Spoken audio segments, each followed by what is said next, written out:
We are thrilled that over 700 people signed up for this webinar today, including people from over 60 park partner organizations. It's really delightful. We're so glad to have you here today. The theme of our webinar today is around legacy and leaving a legacy. That's a word that's often used connected with our national parks. Many people connect with the stories of our parks, and they themselves want to be part of the legacy of our national parks. The Park Service sometimes talks about itself as being in the forever business, and we are a part of that work of being forever. Many of our partner organizations have Parks Forever, our Trails Forever funds, the forever business that we're in. We're really happy to have a couple of outstanding speakers to talk with you today about how you can join us in being part of this forever legacy business. I'd like to introduce you to them right now. Bess Averett, who is the Executive Director of the Friends of Vicksburg National Park, Military Park. And Bess has been with this organization since 2011. She was their first full-time staff person. Prior to being in this job with a national park site, she was the public relations manager for Ameristar Casino, and also prior to that, the executive director of the Southern Cultural Heritage Foundation. Bess is one of the members of our board of directors of the National Park Friends Alliance, so she's very active nationally in supporting our efforts to support our national parks. Also joining us today on our panel is Becca Watkins, the Senior Director of Planned Giving with the National Park Foundation. In her role as Senior Director, she works with donors who want to make parks a part of their legacy. She has expertise in planned giving and works with donors and their advisors to create gifts that will last forever in supporting our national parks. Well, I'm eager to get at it and to hear from both of you. It is, again, wonderful to have everybody with us and these two great speakers. I'd love to start by talking a little bit about this word legacy. When we talk about legacy for national parks, I'd like to hear each of you just share a little bit about what that means to you personally. Why is it important that we invest in the future of our national parks? And Bess, I'm going to turn to you first.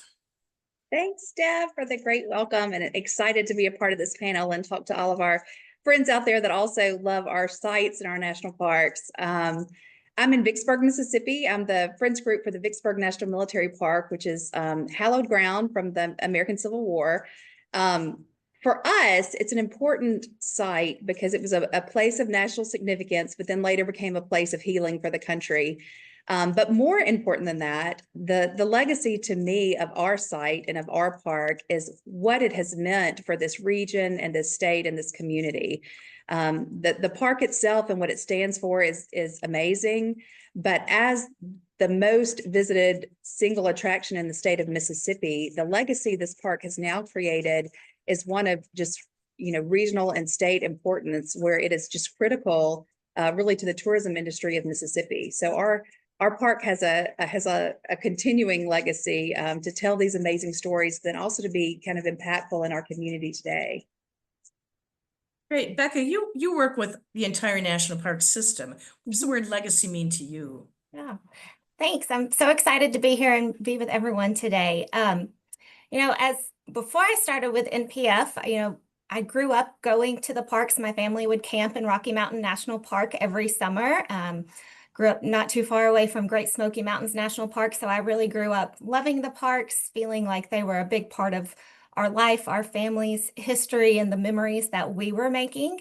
And then as I've worked with NPF, I have realized how much of our country's legacy is really encaptured in the national parks. With the 250th anniversary of the signing of the Declaration of Independence coming up next year, legacy is a word that we hear a lot and we've been thinking a lot about at NPF. And we know that the parks are capturing the most unique American landscapes, stories, and places. So for me, I really think about the parks as a whole, our country's legacy. I think about my own personal family's history with the parks. And every day I get to talk with donors who also have their own unique stories and connections of multiple generations. Everyone seems to remember the person who introduced them to the parks. And then they want to make sure that those opportunities are around for future generations to also get to explore and love our national parks. So it's Becca, that's great. You're saying that very, very, very well.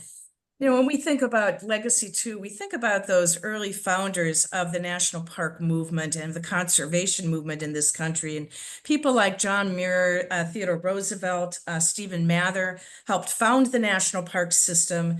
We wouldn't have our parks without those early leaders. I love that phrase, standing on the shoulders of giants, and those certainly are giants. But there's a lot of people standing on those shoulders too. And so I'd love to think a little bit about who are other kinds of folks that you've worked with or that you know of, or stories you know of, where other kind of everyday people have also created legacies tied to our national parks? And Becca, I'm going to turn to you first on this question.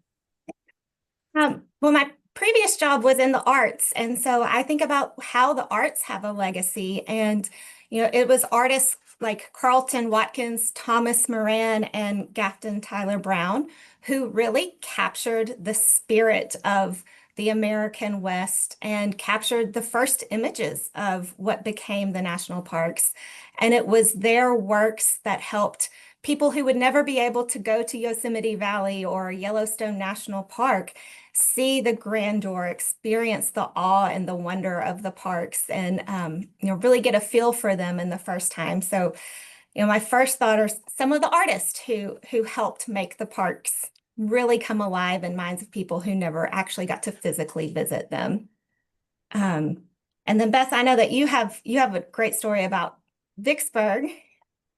I do. So when we think about kind of why these sites exist, I think what has been most impactful for me, and I'm a born and raised Vicksburger. I actually grew up in a house with the backyard, almost the park at Fort Hill.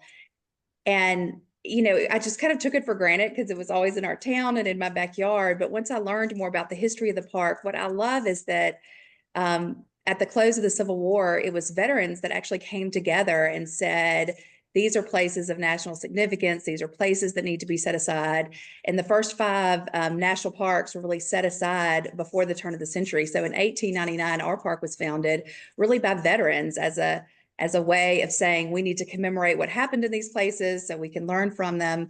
I think the image you're seeing now is veteran reunions. And so these became a place of healing for the nation where we had veterans returning, veterans who, not too many years before had actually been at war at these same sites, but having these big reunion events where they would come to this same land really as a hallowed ground, but land of healing for our nation. I do like to point out that we predate the National Park Service. So when they celebrated the centennial, we said, oh, isn't that cute? We were already 17 years old. So, but it is, but I think it just shows these sites weren't set apart by, presidents or members of Congress. These were Americans who said, these are the places that are important to us. And these are the places that we need to share for future generations.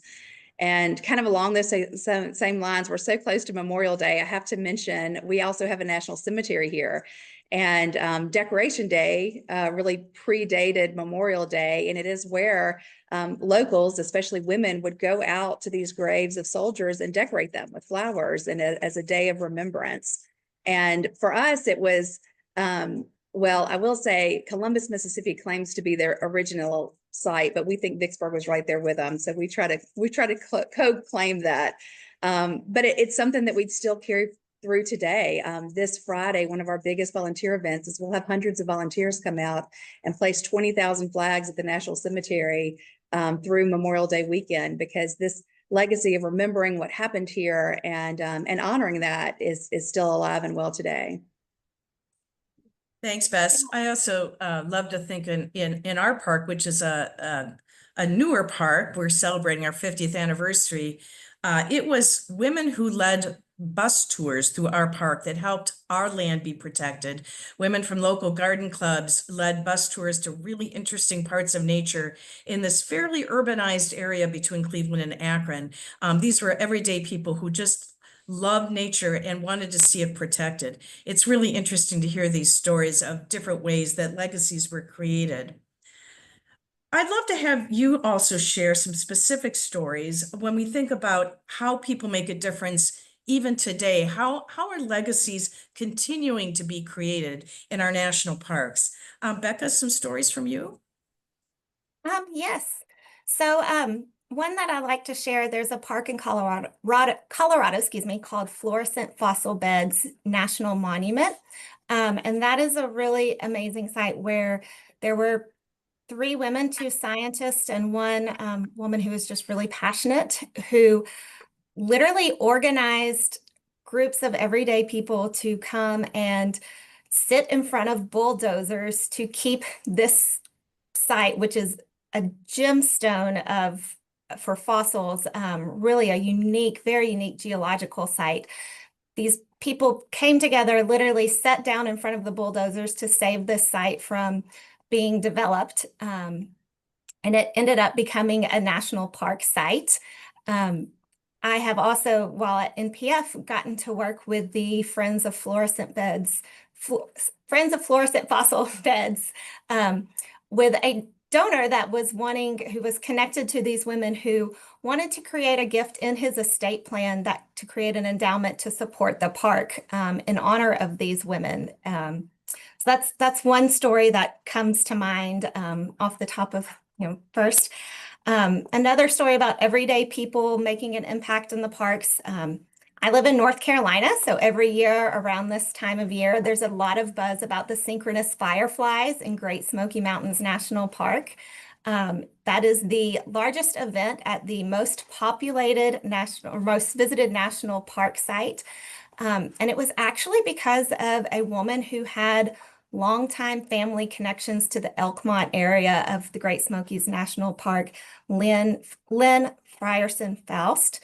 In 1973, her mother-in-law said, "There's something that's about to happen on the back porch. Let's all go out and watch." And they watched as slowly the lightning bugs came out and started synchronizing. 20 years, almost 20 years later, she saw an article in Scientific News that said that there were no synchronous fireflies in the Western Hemisphere. And she said, "No, that's not right. I've seen this. I know that this happens." So she went to the Park Service. She ended up writing to the scientists who had written the paper. They came out and were like, "There is a new species of fireflies that we had no idea even existed." And ended up becoming, like I said, the largest event at Great Smoky Mountains National Park. They now have a lottery system. I've heard some interviews with Lynn, and she says as the fireflies start to come out, there's just this incredible hush that falls across the crowd as hundreds of people are there, and it's as if they're excited to get the lottery, to get to come see these fireflies, as if they had won the Powerball. But it really is a special moment for families to come have this amazing once-in-a-lifetime experience. And it's all because this woman said, "There's something happening here that's really special, and we need to make sure other people are aware."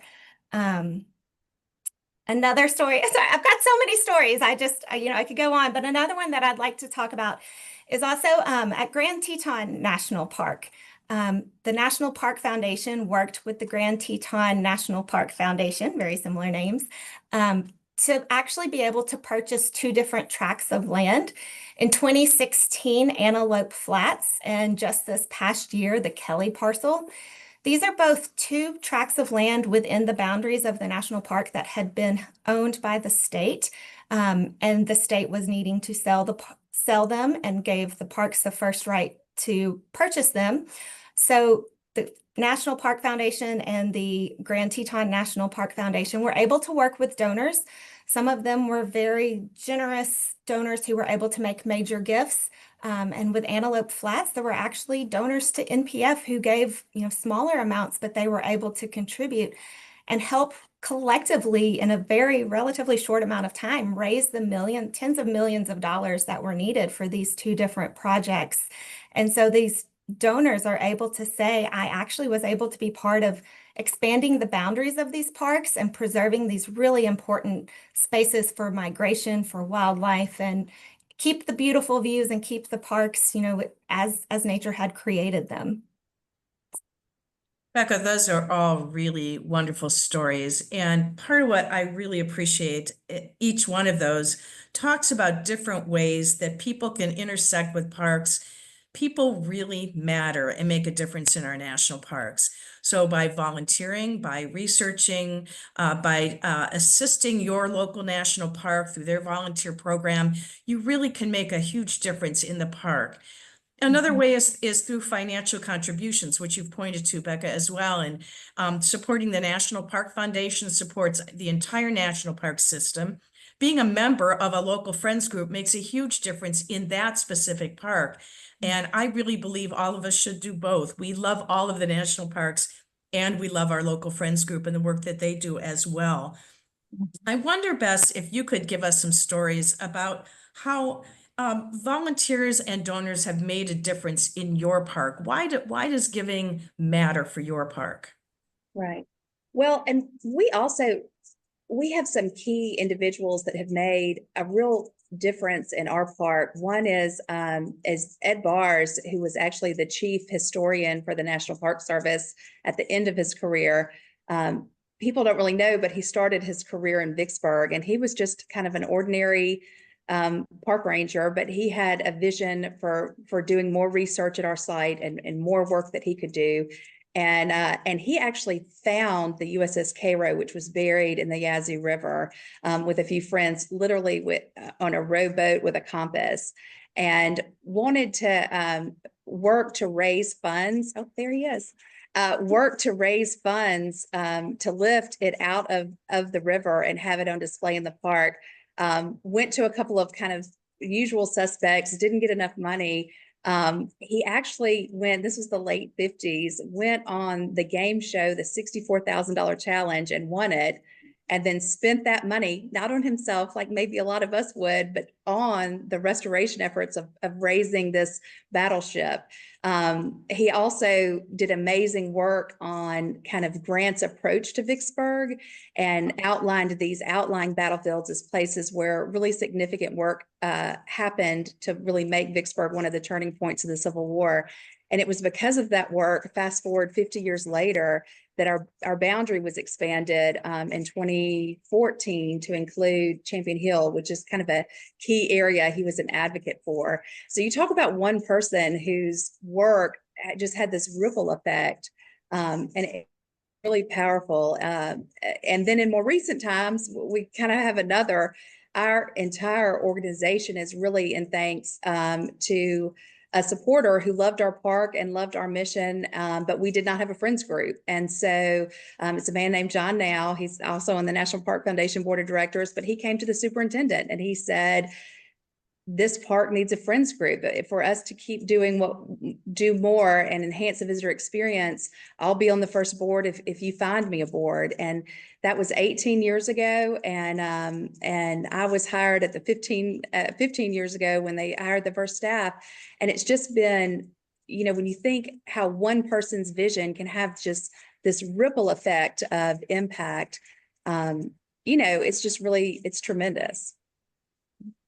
Well, and I'd love to step back in for a minute and, the two of you talking about the ripple effect. I love that imagery for thinking about legacy and how, it just continues to expand and get broader and broader. But, the two of you both have very personal legacies associated with your parks. And I wanted to make sure that didn't go unspoken for. Deb, I know that you're retiring soon as the CEO of the Conservancy for Cuyahoga, but your local PBS station or local public radio just recently put a article out that talked about your legacy with the park. And there were some beautiful quotes in there. And Bess, you have gone from having the park in your backyard to now you're working for what is the largest tourist attraction in your state. And so I want to make sure that we also highlight the two of you as people who have had personal legacies associated with parks. And yeah.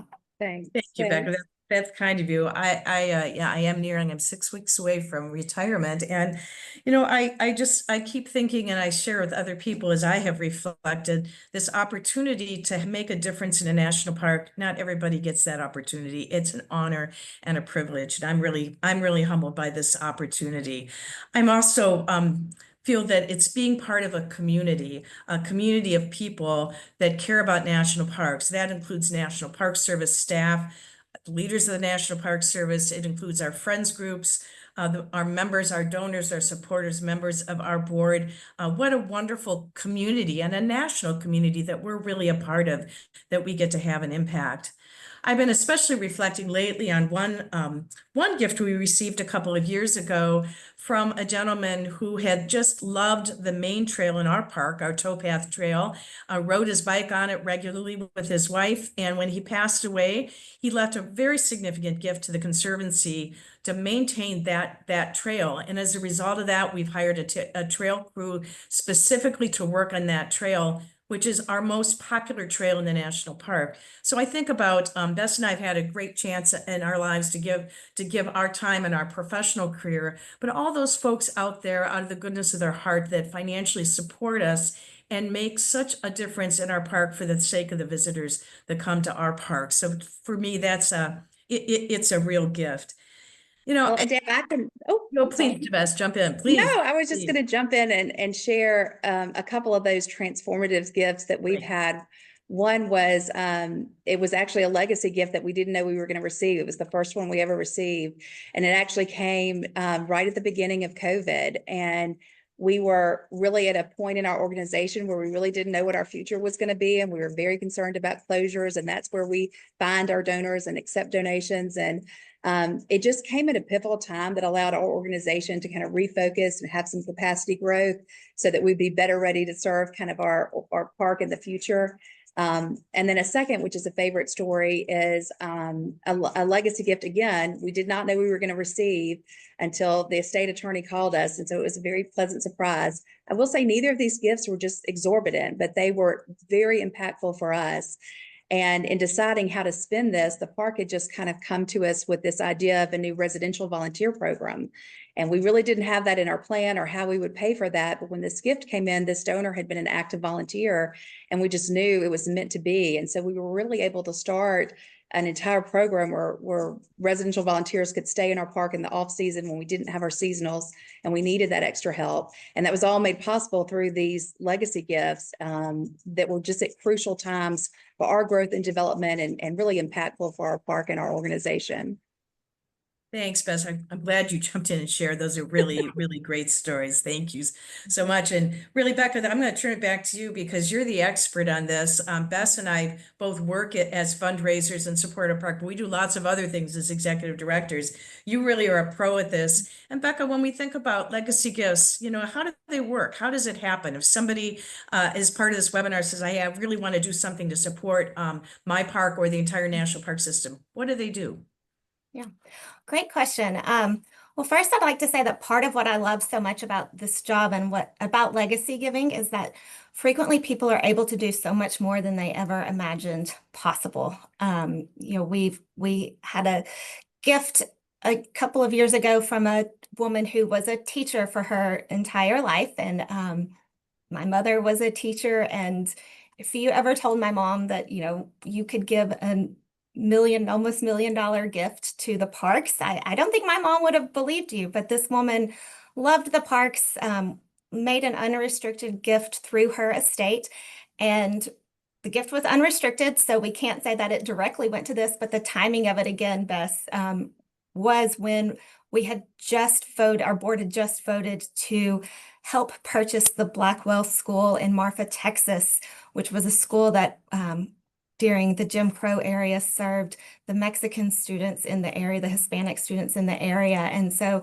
this teacher's gift, because she left it through her legacy, through her estate, was almost $1 million, and came at the time that we were looking for almost the exact same amount of money to purchase the school. So it was the timing was just amazing. So it can be a simple bequest in a will or trust. It can be a sentence.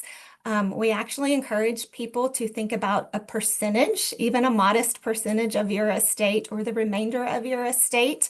That way you can take care of all of your loved ones. Another really simple option that doesn't even require an attorney or a lawyer to help you is a beneficiary of something like an IRA or a retirement fund. And this is, fill out a form and you put it in your plan so that then after you pass, then the funds will come. And again, that impact and the love of the parks that you have can continue on for future generations. There are also some more complex options, such as gifts that can provide you income during your lifetime. Those are more complex. They're not as common, so I'm happy to talk to people who are interested in it, but by far the most common thing that we see are a simple line in your estate saying, I'd like to support the National Park Foundation, or I'd like to support, a friends group or a specific park, or a designation on a beneficiary form for some sort of retirement account or financial account. Great, thanks, Becca. That's helpful to hear. And I know there just are so many different ways that you can do this and support. So if it's your very first thought and I don't know what to do you want them to call you, their local friends group? What's the very first thing you do? So first I'd say we have resources, free resources on our website. And I know that many of the friends groups, I know Cuyahoga has free resources that people can access, download through your website. So go to the National Park Foundation, mylegacygift.org, and you'll find a lot of resources, obligation free. You can just download and use those. There are calculators on there to help you think about what kind of gift might make the most sense for you. Don't hesitate to pick up the phone. I'm always happy to talk to people. I absolutely love getting to hear about people's connections to the parks. I could easily fill up 3 webinars on just some of the amazing stories I've told. So I love hearing them. But we're happy to talk to you based on what your personal situation is. What are your personal philanthropic and financial goals? We're happy to talk to you about what might make sense. Also, if there is a specific impact that you want to make, if you know that you really want your gift to support something specific, we really, really, really want to talk to you. We want to make sure that your wishes are documented in a way that no matter what the future holds, we can say, yes, the National Park Foundation, or yes, the Friends Group will be able to fulfill your wishes. Even if program name changes or, things shift around, we still know what it is. What's the goal that you're trying to accomplish? So look on our website, call me, email me. We'll put contact information in here. Let us know, but encourage you to have conversations with me or your park partners. Thank you, Becca. Bess, I'm going to turn it back to you for a few just thoughts about that. I know that legacy giving is estate giving, however you want to think about this. It's a very personal decision. And sometimes donors talk to us, sometimes they don't. And I just wonder, Bess, if you could just share a little bit of your experience as you've worked with donors. Sure. Well, I will say when we received our first really 2 legacy gifts, they were surprises. And everybody loves a surprise like that. I mean, it was nice for the organization. However, we really struggled with how to be good stewards of that gift. And we worked hard on it, and we made decisions that we ultimately think were great stewards of the gift, knowing who gave the gift. But in hindsight, I really wish that that the donor had the conversation with us, because at the end of the day, we want to fulfill their wishes. And so certainly happy to be anonymously left. That we're grateful for that as well. But it helps us fulfill your wishes if you do include the partner or the agency or the organization in your conversations, just so they can do what your vision or what your family's vision is. Bess, I've had similar experiences. We've received a handful of really, really nice legacy gifts where we also had surprises. And I feel like sometimes we might have been able to better serve the donor by speaking with them and knowing, to your point, exactly what they wanted that donation to go to. And in one case, we worked with a donor who had made a very nice gift to us. And then they made a nice gift to another organization, but it wasn't really the organization that the family knew that the donor intended it to go to, but a well-meaning lawyer had pointed them in the wrong direction. And we wished that if they talked to us, we think we could have fixed that problem. So that communication really helps. I have to also say I've appreciated the gifts that we get when we know that they're coming. We know a number are coming. We hope not soon, because we want our donors to live a long time. But it helps us to, in our thinking about the future of our organization, where we know that the donors are investing in us for the long term. And frankly, we leverage that with when we work with foundations and other donors to say, look, you know, we have X number of people who have made a long-term commitment to give us money. That really helps us raise even additional money. So knowing that, we don't need to know the amount. Sometimes, you know, we'll know the tool that the donor's using, but even that's not critical. It's just knowing that people care enough to make this kind of commitment can make a difference. And, you know, on that vein, Becca, I wonder if you could just comment to us a little bit about in the process. I'd love to hear your thoughts. Is it hard? Is it easy? Is it flexible? Does it take a long time? If I'm thinking about making a gift, you know, how much time do I need to dedicate to this process? Excellent question. And, you know, the answer is it depends. Depends on how complex your estate is and, you know, how complex the organizations and the people who you want to support are. But, you know, that's again why I encourage you to talk to us. We are also happy to work with your advisor to make sure that all of your goals are achieved. So, you know, it can be as simple as when you are creating or updating your will or trust, including a sentence in your that says, I bequeath, you know, either a specific asset or a percentage of my estate or a percentage remainder of your estate to the National Park Foundation or to a friends group. So it can be as simple as that. Even easier and without requiring an attorney. One option is to name the charitable causes that you love a beneficiary on an IRA, if you have a donor advised fund, a retirement account, any sort of payment on death transfer account, you can name charitable organizations. And that is truly as simple as filling out a form. It could be online. It might be a paper form that you need to fill out and send back in, but it can really be as simple as that. You know, we do have more complex options. So people who have, you know, perhaps there is a loved one that you want to support. You know, we have options like a charitable gift annuity that can provide reliable income for the remainder of your life or the remainder of a loved one's life. Slightly more complex, but again, pretty easy to do. So talk to us. We're here to help you and talk through what are all of your goals. There are also some assets that are better left to charities as opposed to leaving to family for some taxation purposes. So ask us questions. You know, we can't tell you what is going to be the best option for you, but we can give you some questions to talk about with your advisor. You know, financial advisors and attorneys aren't necessarily trained on the charitable side of things. So we do encourage you to talk to us and we'll give you questions to take to them to think about, help you make the right decisions for you and your loved ones.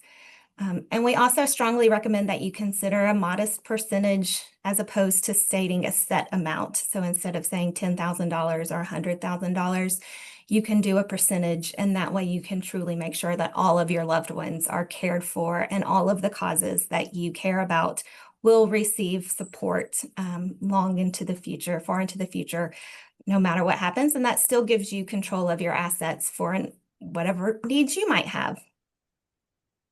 Becca, thank you. That's really helpful information. And I know I've made a planned gift and had a wonderful conversation with my adult children about the fact that since I donate during my life, I want to donate at the end of my life as well. And they're very supportive of that. So I think it's a personal decision. In your case, it might be a family decision. Using your advisors, I think, is really, really important in this process. But you're right, Becca. I think also talking to folks from the charitable side of things can make a big difference. And it's a wonderful service the National Park Foundation provides. And if you want to give to a local friends group and they need some help from the Park Foundation, we have wonderful relationships between our park partners and the National Park Foundation. We're all in this together. We want folks who are donors to be happy and know that they're making their legacy, their investment in our national parks. we are getting closer to the end of time, and we did want to allow some time for questions. So we will be paying attention to any questions that you bring forward to us. You can use the chat to do that, and we will make sure we'll get through as many as we can and yet honor our ending time. We've had one that's come in already about one national park that you might feel, is there a national park story that you might feel, and I'll turn this to either Becca or Bess, either of you could jump in on this, that really is a story of legacy that has really had impact that you think people should know a little bit more about. Either of you have an additional story for us? Oh, Bess, do you want to start? I'll turn it to Becca because I'm just going to keep talking about my park. Well, I mean, gosh, I could go on for days. I've got so many beautiful stories.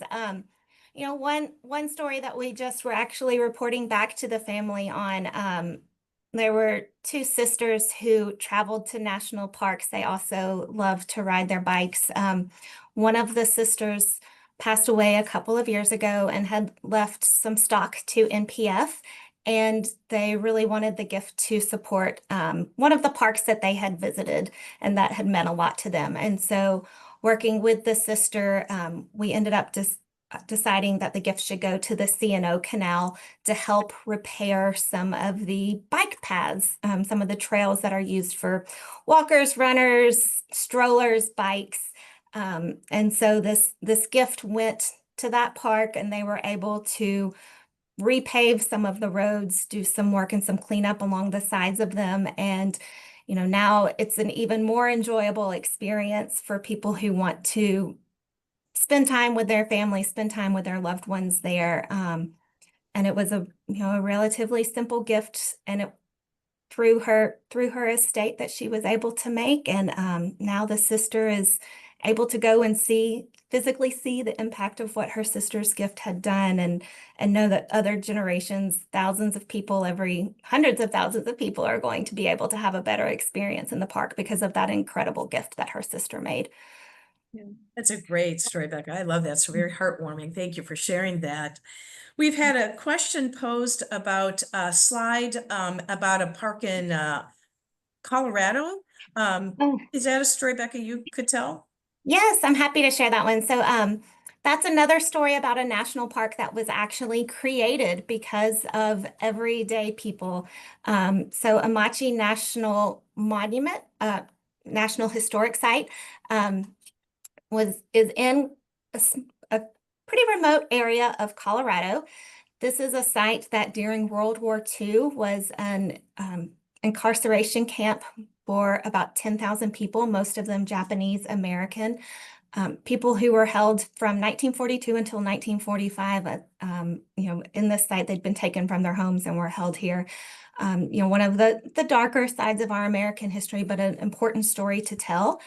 There was a history teacher in the town nearby Granada, Colorado, who realized that there was nothing in the American history books or the Colorado history books about this important story of history that was right there in their backyard. So he created a course at the high school that focused on this. And over the course of the next 30 years, he and his students conducted oral histories. They did research. They went to the site and did cleanups. They helped with renovation at the cemetery that's on the site. Over time, the student, 30 years of students being part of this, some of the students ended up being on the city council. And ultimately, because of this work that they did, they also had preserved over, I think, about 2,000 different artifacts and had created a museum.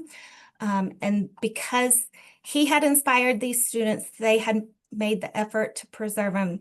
The students had then gone on to be on the local city council. They then were able to push to have this become a national park unit. And so last year, several of the students and the teacher, I believe his name was John Hopper, were able to be at the ribbon cutting with the National Park Service as they were naming this as an official part of the National Park Service. And now this is a very important part of history, our American history, that has been preserved and is there for people to experience and learn about. That's a very, very inspiring story, Becca. That was really wonderful. Thank you for that. I wonder, Becca, I'm going to turn this back, one more back to you. There's been a question posed about if you know of any new national parks that are in the works. Oh, excellent question. So I personally do not know of national parks that are in the works. I have learned when I came to NPF, you know, like many people, I was thinking of the 63 big capital N, capital P national parks, and I've learned that those are all designations that takes an act of Congress. So I have heard some rumors about different places that could be named. I don't even want to try to remember because I will mess up the names and where they are, and who knows what's going to actually end up happening. So I don't want to start anything, but have heard that there are some of those kinds of sites, but then there are actually over 430 total sites. So, you know, I came in thinking there's these 63 amazing parks that I love and I want to be a part of, only to realize, wow, there's so much more. There's over 430 parks units within the Park Service. So there's new ones added, seems like annually. So we'll see what the next one is. Looks like we might have lost Deb. She's frozen. I did want to jump in one more time and just talk about, I think something you circled on a minute ago about legacy giving. And I really think when we've discussed what we want to share is just the importance of the average American getting involved. I love to tell my 3 daughters, whenever anybody complains and says they need to do something about something, I say, you are they, like, go get involved. And when she did ask about another site that might be important, of course, I go to another Civil War site, but the Gettysburg Friends Group, which is now part of the Gettysburg Foundation, they started because a handful of locals wanted to raise money to bury some power lines. And they didn't have some big donor or some big name or some big massive money, but they were just locals who loved this park and wanted to get involved. And kind of the legacy there is that as Americans, we love these places. And I think the centennial hashtag was find your park. But because we have so many, you can go find the park that speaks to you and means the most to you. And I guess I would just encourage people to find a way to get involved and help leave their own legacy in that moment. Thank you, Bess. And we just have a few minutes left. I'm going to ask Bess just a very quick question. Somebody has asked the question about if maybe you don't have a huge amount of money. Do small legacy gifts matter? Memorial gifts? Are there other ways, Bess, you've seen smaller gifts make a difference? Absolutely. So we've actually had a number of people who did not leave us a legacy gift, but they did leave our name as the memorial gifts in their honor. And that adds up as well. I mean, we have gotten significant money when people have passed away, but they've named our organization for charitable donations. And then in much the same way, we're able to combine those efforts and combine that funding and meet with the family and talk about a way to ensure that it's spent in a way the family would like. I mean, we do the same with anniversary gifts and birthday gifts. And there's all kind of ways for you to support your park, even if it's not in your own wallet, but you can help drive more visitors and more attention to this organization through your friends and peer group, people I may not be able to reach. Thank you, Bess. What a wonderful way to end our webinar. I would like to thank all of you for participating today. It was really wonderful to have you with us. I hope you learned something or gained some inspiration today. I know I certainly did. If you'd like to learn more, you can contact the National Park Foundation. If you would like to connect with a friends group of your favorite national park, you can either look on the Park Service website in their partners section or contact the National Park Foundation and they'll connect you with your park partner. Thank you so much for being with us today. We hope to see you in the parks. Take care and have a good day. Thank you so much.